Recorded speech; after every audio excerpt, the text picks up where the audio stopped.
السلام علیکم۔ SN Islamic history میں خوش آمدید۔ بسم اللہ الرحمن الرحیم۔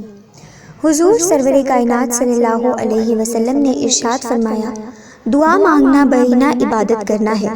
پھر آپ صلی اللہ علیہ وسلم نے بطور دلیل قرآن حکیم کی یہ آیت تلاوت فرمائی، اور تمہارے پروردگار نے فرمایا ہے، مجھ سے دعا مانگا کرو، میں تمہاری دعا قبول کروں گا۔ بے شک جو لوگ میری عبادت سے سرتابی کرتے ہیں وہ ضرور جہنم میں داخل ہوں گے، ذلیل و خوار ہو کر۔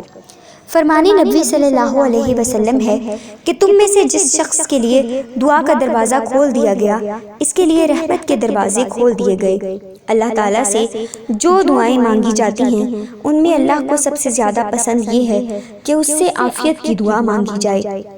آپ صلی اللہ علیہ وسلم نے فرمایا، دعا کے سوا کوئی چیز قضا کو رد نہیں کر سکتی، اور نیکی کے سوا کوئی چیز عمر کو نہیں بڑھا سکتی۔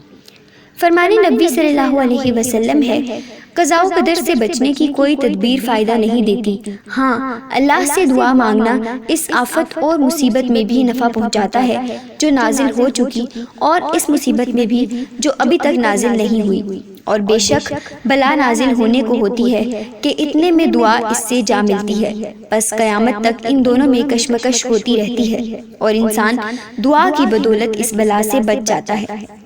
ارشاد نبی صلی اللہ علیہ وسلم ہے کہ اللہ تعالیٰ کے ہاں دعا سے زیادہ اور کسی چیز کی وقت نہیں ہے۔ ایک حدیث مبارکہ ہے، رسول اللہ صلی اللہ علیہ وسلم نے صحابہ سے خطاب کر کے فرمایا، تم اللہ سے دعا مانگنے میں کوتاہی نہ کرو، اس لیے کہ دعا کی صورت میں ہرگز کوئی شخص کسی ناگہانی آفت سے ہلاک نہ ہوگا۔ آپ صلی اللہ علیہ وسلم نے یہ بھی فرمایا کہ جو شخص یہ چاہے کہ اللہ تعالیٰ اس کی دعا سختیوں اور مصیبتوں کے وقت قبول فرمائے، اس کو چاہیے کہ وہ فراخی اور خوشحالی میں بھی کثرت سے دعا مانگا کرے۔ دعا کی بہت فضیلت اور اہمیت ہے۔ یہ تمام احادیث دعا کی فضیلت اور اہمیت کو واضح طور پر بیان کرتی ہیں۔ ناظرین، اگر آپ کو ہماری یہ ویڈیو پسند آئی ہو تو ہماری ویڈیو کو لائک کریں اور ہمارے چینل کو سبسکرائب کر دیں۔